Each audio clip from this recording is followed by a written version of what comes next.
Hello and welcome to the Grueling Truth Network, where it's time for the Mac&Mac College football program. I'm Sean McCormick, along with my son, Ryne.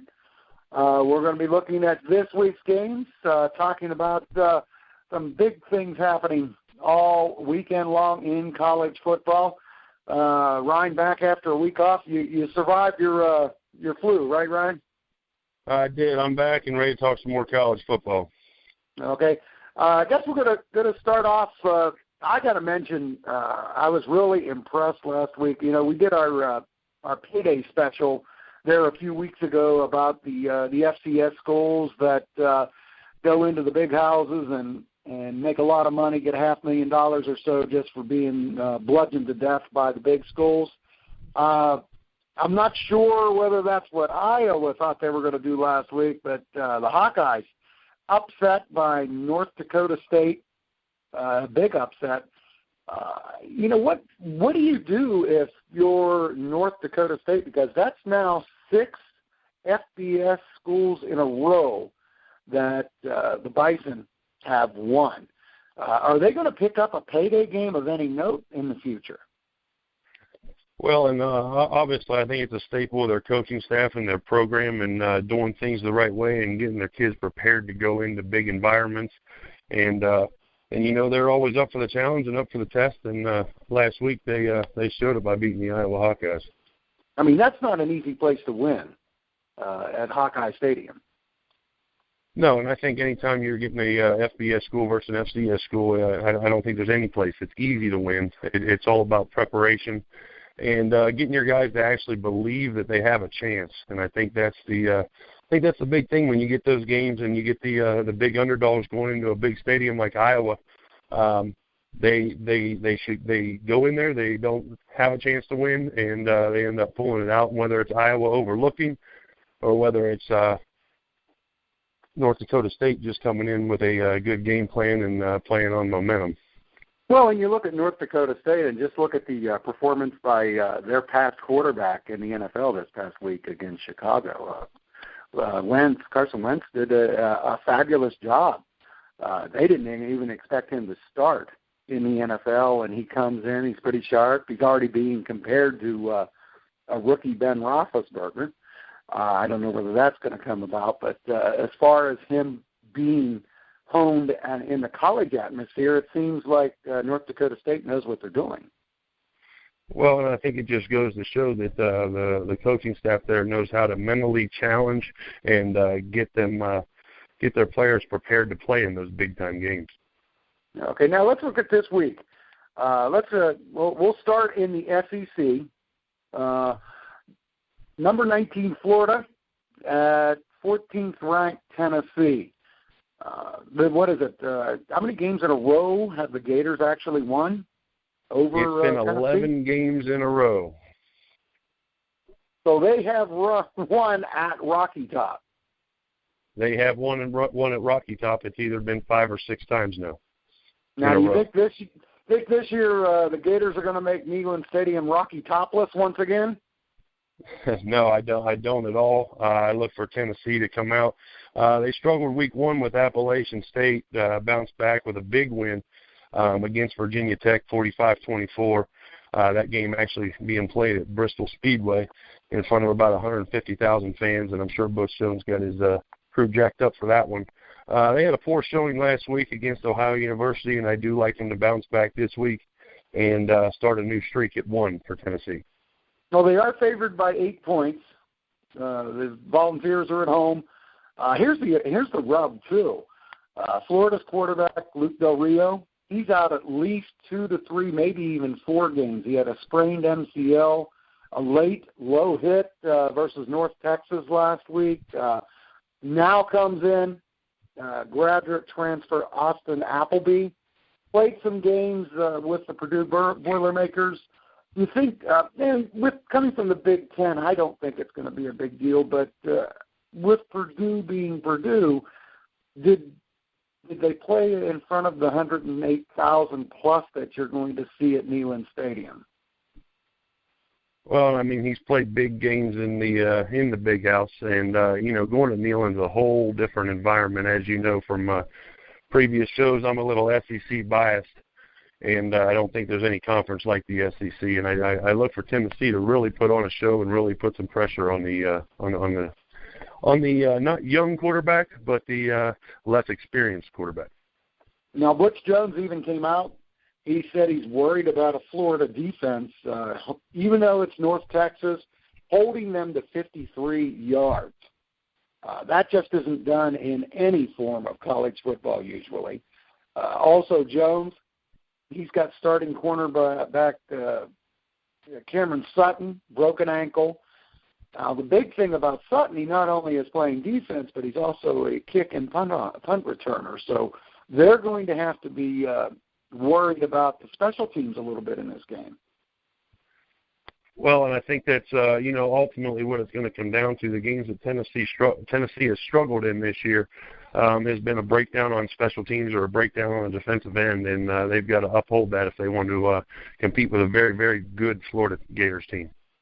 Now, I'm gonna be out there. I'm gonna say that Tennessee's going to win, but I think it's going to be a close one. I'm picking 23-20, just because lower score, because of Florida's defense, also because of Florida having problems at quarterback. I just see a low-scoring game, 23-20, win by 3. What do you say? I'm not going to disagree with you. I like Tennessee to win, but I think it's going to be a closer game than the oddsmen think it's going to be. Okay, and we'll stick with moving from the south to the southwest.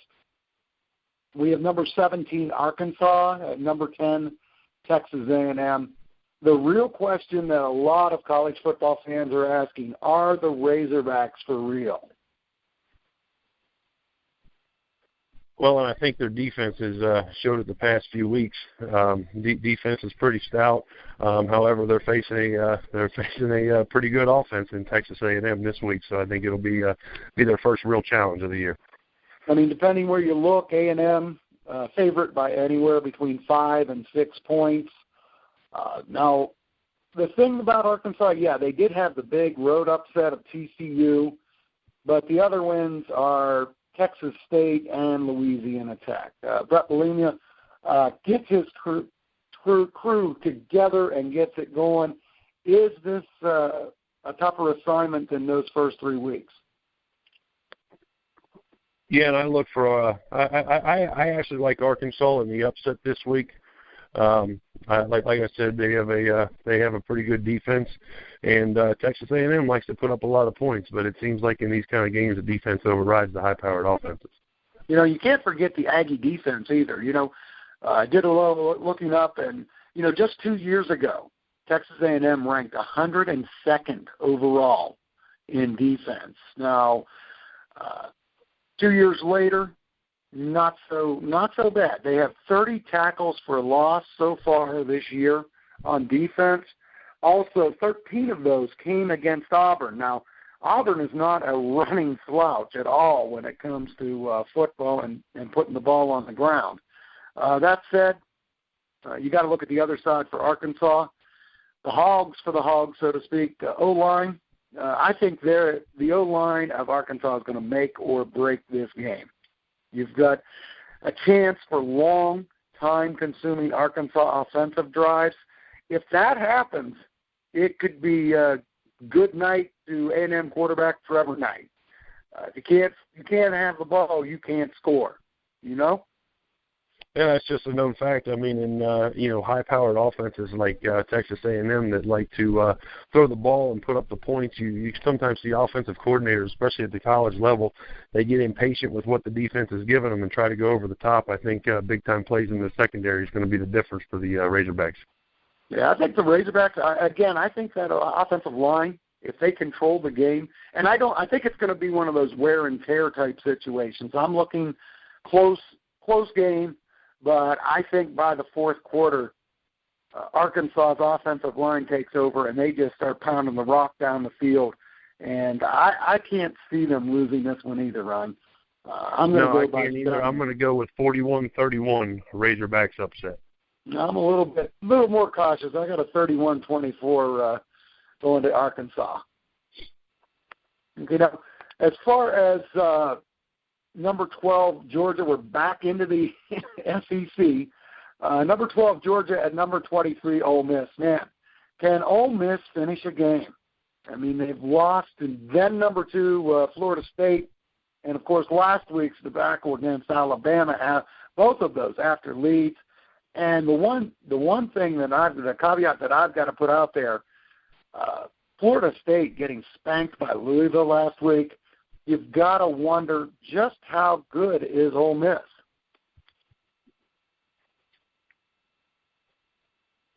Well, I think Ole Miss is a very good team that you haven't seen put 4 quarters together recently, and it comes in the second half when they're not putting them together. You got Georgia and Ole Miss both in the top 25. They're both 3-0. I don't really like the Georgia Bulldogs in this game. I do like Ole Miss because of their defense. They've given up 6 points at the half in the first half to Florida State, and they held Alabama to 3 points in the first half. And it's kind of like the brakes just fall off in the second half, and I look for them to put 4 quarters of football together. Yeah, I know the Ole Miss, the Rebels are 7-point favorites. I think that's going to be. I think they're going to top that. I really do. Now, as far as Chad Kelly, maybe having a good day for the Bulldogs. The Bulldogs. Chad Kelly should be having a good game for Ole Miss. The Bulldogs pasties, really nothing special. Actually, Georgia's coach, Kirby Smart, likens his team is suffering a slow death by a bunch of paper cuts or getting after Kelly. You have to attack him. I think there's no other way. Georgia beat the can they beat up that Rebel up-tempo game? I don't think they can. No, and I don't think they can. And as far as from a defensive standpoint, Ole Miss definitely has the better defense going in there. Georgia won last week, actually converting a 4th down and 10 for a touchdown for a 1-point win over Missouri. And Missouri is not exactly a powerhouse this year. Yeah, I mean, just how would you like to have a defense such as Georgia, and you've got to watch tight end Evan Ingram? Then, if you do that, then Georgia. If they have to double DeMaria Stringfellow or Van Jefferson, then you go back to letting the tight end Ingram back into the game. I mean, there's a lot of weapons for Ole Miss. Well, and there's no moral victories, especially at the college football level and any level for that matter. It's a win-at-all-cost sport. But you look at Ole Miss and the way that they held the running game of Florida State in their first half. You look at the way that they held the running game of a great, probably a national championship Alabama team last week, and then the wheels just fall off. I really look for them to put 4 quarters together and get the win. I'm going to say Rebels 31-17. Okay, I've got the Rebels winning 38-24. I think they just take control in the second half, and it's not going to be a good day for the Bulldogs. So I guess we're both in agreement that it's a 2-touchdown game. Yes. Okay, now we're going into the Big Ten. That's kind of my favorite. Number 11, Wisconsin. At number 8, Michigan State. I've talked to you many times about I just like Mark D'Antonio's approach to the game. Strong defense, strong run game, pass enough to keep them honest. The big thing is big win over Notre Dame on the road. Is this a letdown for Sparty? No, I don't think it is. D'Antonio normally has his teams ready to go in big time games, and yes, they're coming off of a big emotional win against Notre Dame last week that they just absolutely put it to him. I mean, there's no other way to put it. I mean, they beat him on every level, special teams, defense, and offense. D'Antonio always surrounds his teams with a great defense, stout run game, and throws the ball when he needs to. Depending on where you're looking, Michigan State 5 to 6 point favorites for the game. Wisconsin was just a 6-point winner last week. Really underwhelmed against Georgia State. Really not a feather in the cap for Paul Chryst and his coaching staff. And speaking of that, Chryst is going to be starting a new quarterback, Alex Hornibrook, redshirt freshman. That to me spells the Badgers have to go run-oriented, and that's right into the teeth of that Michigan State defense. They are tremendous against the run. Well, and I don't discard Wisconsin on the defensive end either. I mean, they held Fournette in week 1 when they played up at Lambeau Field against LSU to under 100 yards rushing, which Fournette's one of the best backs in the country. I look for it to be a low-scoring between the 20s football game.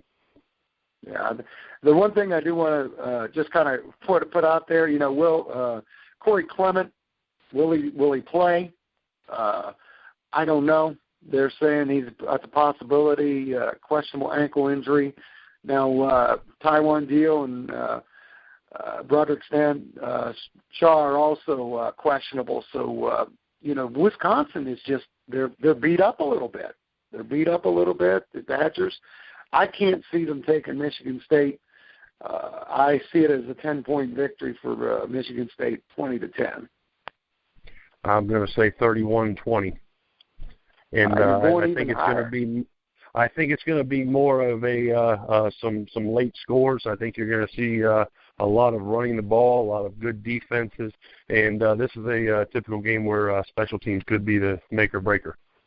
So you're talking traditional Big Ten football. Traditional Big Ten football, your style of football, not mine where both teams are scoring in the 40s. Do you think they match the 40 mark between both of them in the passing department? No. I don't even think it gets close to that. No. It just depends, if they put 8 in the box, obviously you're going to throw the ball a little bit, but that doesn't even work in the Big Ten all the time.